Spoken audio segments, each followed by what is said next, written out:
Okay, now let me show you some different semantic elements. So one of them is a header element. So the header element represents introductory content, typically a group of introductory or navigation aids. So it may also contain a logo. So as you can see in my example website, this blue area is the entire blue area is my header. And in this header area, I have a logo and all these navigation links over here. And then heading, my main heading, H1 heading. So in if you want to see in the code form, you can see inside this heading header element, I have my logo and then all these navigation links and then some text, the heading text. So a header element is like a container that is usually for logos or the navigation links of your page. And then the navigation links, all these navigation links should be in its own container, like nav elements. So let's see, in this nav element, this nav element is a container for nav links. These are my nav links: home, about, course, blog, contact. So this, and these links take us to other parts of our website, like a different page. Like if we click on home, it will take us to a home page, about page, or course page. Well, we could have used a div instead, in place of this header, or in place of a navigation, and it won't make any difference in the behavior of our code.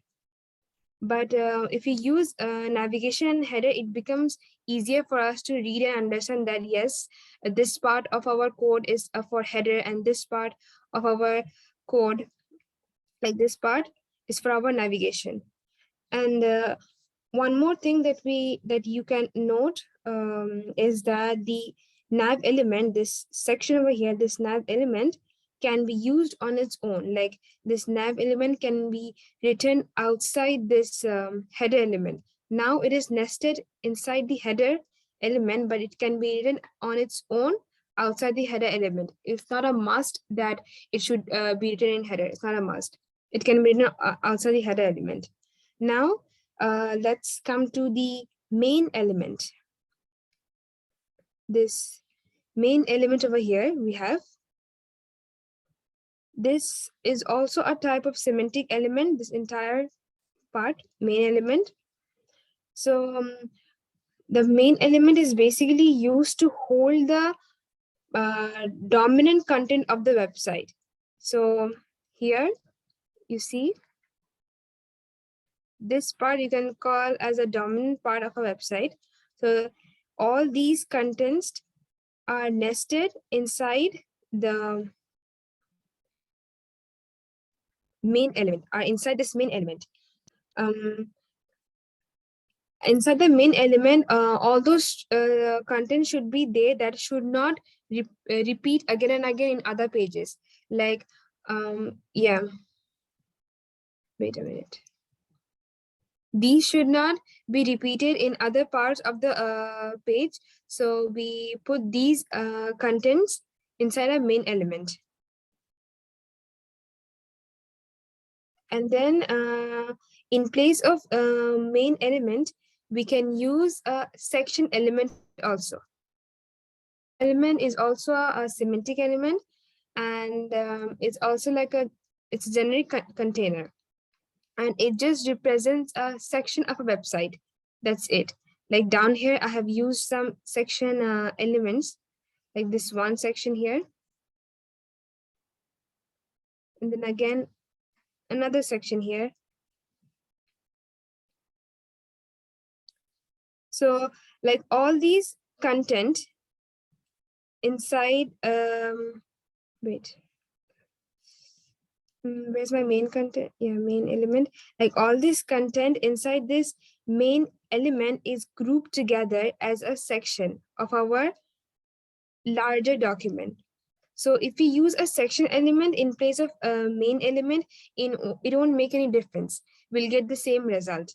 And also we can use a section element in place of a nav element, but we don't use it often, but we don't even use it because it looks pretty odd, but you can use it. It will give the same result. Um, like how we use a div in place of other elements, we can use section also, but we don't use it often. We use nav for navigation links, header for header section. So yeah. And then next up, let's come to the footer of our page, like the end of our page. The footer is used to write the end of our page, like about us, and then some text. You can give some icons like Facebook, Twitter, Instagram. So all these information goes in the footer. Like here you can see, this is the footer.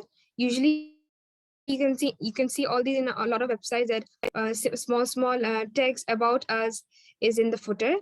So we use semantic elements instead of non-semantic elements like div and span to add more meaning or to a website or to make our code easier to read.